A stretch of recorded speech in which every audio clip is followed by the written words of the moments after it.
ও মা, ভাত রান্না হয়ে গেছে দেখছি তো, তরকারি রান্না না করি কি এত চিন্তা করছো? চিন্তাই করছি বাপ, কাল তো বাজার করে নিয়ে আসনি, কি রাইনবো? ঘরে তো শুধু হাঁস মুরগির ডিম ছাড়া কিছু নেই। কি করবো, কাল কাজ থেকে বাড়ি আসছি তো রাত হয়ে গেল, তাই দিয়ে বাজার করতে পারিনি। তো তাই দিয়ে তো আমি বলতে পারছি না, তাহলে বাপ আমি ওই ডিমই রান্ধি। তো ডিম রান্না করতে হবে না, আমাকে বলছো না সবজি তরকারি কিছুই নেই ঘরে, তাহলে আমি বেড়ে যাই, বেড় থেকে সাইডে কলা পেড়ে নিয়ে আসি। তাহলে ভালোই হবে বাপ, আপনি আইসো গা। ঠিক আছে, আমি যাচ্ছি। এ দেখো মা, নাও 100 কলা পেড়ে নিয়ে আসলাম। তো কি করবো বাপ, ঝোল করে রাইনবো না ভাজি করবো? ভাজিও করতে হবে না, ঝোলও করতে হবে না, তুমি মালিশ করে দাও, মালিশ দিয়ে সুন্দর মতো ভাত খাওয়া যায়। তাহলে ঠিক আছে, কলাগুনা আমি তাহলে কইটে নেই। এবার আমি কলাগুনা কইটে নেবো।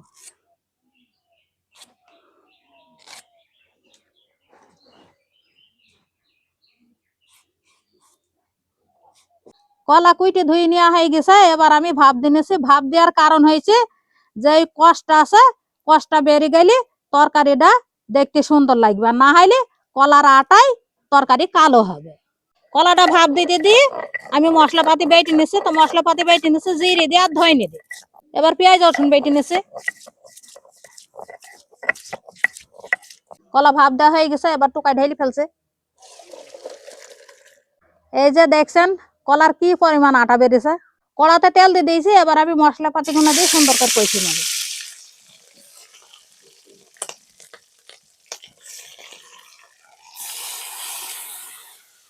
মশলাপাতি কষি নেওয়া হয়ে গেছে, এবার আমি কলাগুনা দিয়ে দিলাম।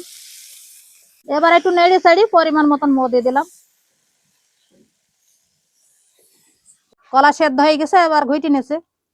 কলা ভাপ দিয়ে যে পানিটা ফেলে দিলাম, তাই দেখি অনেকেই হয়তো বলতে পারেন যে কলার ভিটামিনটা চলে গেল। কারণ এইভাবে পানিটা ফেলে না দিলে তরকারিটা কালো হবে, দেখতে ভালো লাগবে না।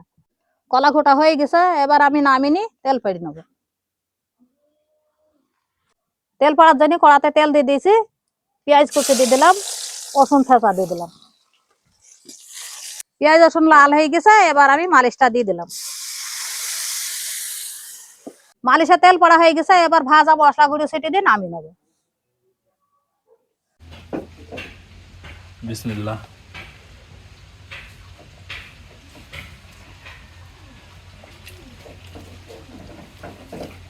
তো যারা শুরু থেকে ভিডিওটা এই পর্যন্ত দেখছেন তাদেরকে অসংখ্য ধন্যবাদ। সবাই সুস্থ থাকবেন, ভালো থাকবেন। সবাইকে জানাই আল্লাহ হাফেজ।